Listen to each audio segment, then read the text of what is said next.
ایک مرتبہ ایک شخص نے حضرت جنید بغدادی رحمتullah علیہ کو ایک طوطا تحفے میں دیا۔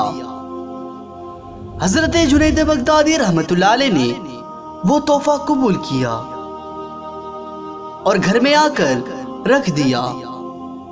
رات کے وقت آپ رحمتullah علیہ عبادت میں مشغول ہو گئے اور عبادت سے فارغ ہونے کے بعد دعا کرنے لگے۔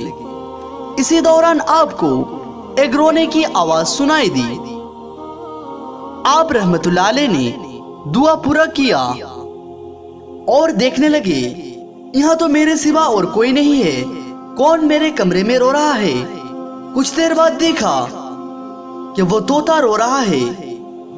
حضرت جنید بغدادی رحمتullah علیہ نے قریب جا کر پوچھا، اے طوطا تو کیوں رو رہا ہے؟ تیرے رونے کی وجہ کیا ہے؟ تو وہ طوطا کہنے لگا کہ اے جنید، کب تک مجھے پنجرے میں قید کر کے رکھو گے؟ مجھے آزاد کیوں نہیں کرتے؟ جیسے تم اپنے دوستوں کے ساتھ ملتے ہو، میں بھی تو جاندار ہوں، میں بھی اپنے دوستوں کے ساتھ ملنا چاہتا ہوں۔ اے سن کر حضرت جنید بغدادی رحمتullah علیہ جارو کتار سے رونے لگے اور کہنے لگے کہ مجھے پتا نہیں تھا کہ تجھے یہاں تکلیف ہو رہا ہے، میں تو تجھے دانا پانی بھی دے رہا ہوں۔ اگر تو پہلے کہہ دیا ہوتا تو میں تجھے قید نہ کرتا، نہ ہی تجھے قبول کرتا۔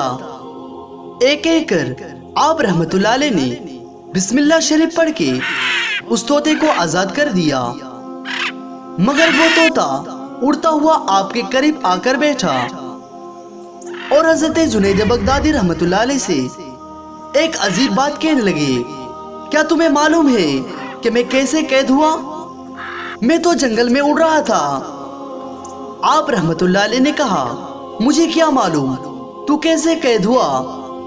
تو وہ طوطا نے کہا کہ اے جنید، جن لوگوں سے تمہارا ملاقات ہو، میرا پیغام ان لوگوں سے پہنچا دینا کہ ہم جو طوطا ہے ہر وقت اللہ تعالیٰ کی ذکر کرتے ہیں، اور جب ہم تھوڑی دیر کے لیے اللہ تعالیٰ کا ذکر بند کرتے ہیں تو اللہ تعالیٰ ہمیں کسی شکاری کے ہاتھ میں پھینک دیتا ہے۔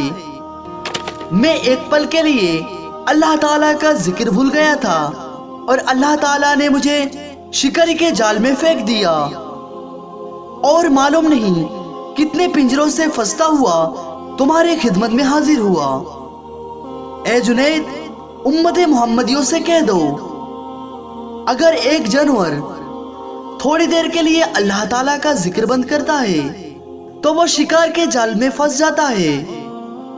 تم لوگ سارے رات اور دن اللہ کو یاد نہیں کرتے ہو، قیامت کے دن کیسے کیسے جال میں پھنس جاؤ گے۔ ایک کہہ کر وہ طوطا اڑ کر چلا گیا، لیکن جب بھی حضرت جنید بغدادی رحمتullah علیہ کھانا کھانے کو بیٹھتا تو وہ طوطا سامنے آ کر بیٹھ جاتا۔ حضرت جنید بغدادی اسے کھانا کھلاتا اور اپنے پاس رکھتا، اور جب بھی جی کرتا وہ چلا جاتا۔ جب حضرت جنید بغدادی رحمتullah علیہ کا وصال ہو گیا تو وہ طوطا آپ کے جنازے کے قریب آ کر اپنے پروں کو پھڑپھڑانے لگے اور اس کا بھی انتقال ہو گیا۔ دوستو، اگر ایک پرندہ جیسا مخلوق کو اللہ تعالیٰ کو بھولنے کی وجہ سے سزا ہو سکتا ہے تو ہم تو اشرف المخلوقات ہیں۔ کل قیامت کے دن ہمارا حشر کیا ہوگا؟ اللہ تعالیٰ سے دعا ہے کہ یا اللہ تو ہمیں ان لوگوں میں شامل کر لے جن لوگوں کو تو اپنے محبوب کے صدقے باحساب مغفرت فرمائے گا۔ آمین ثم آمین۔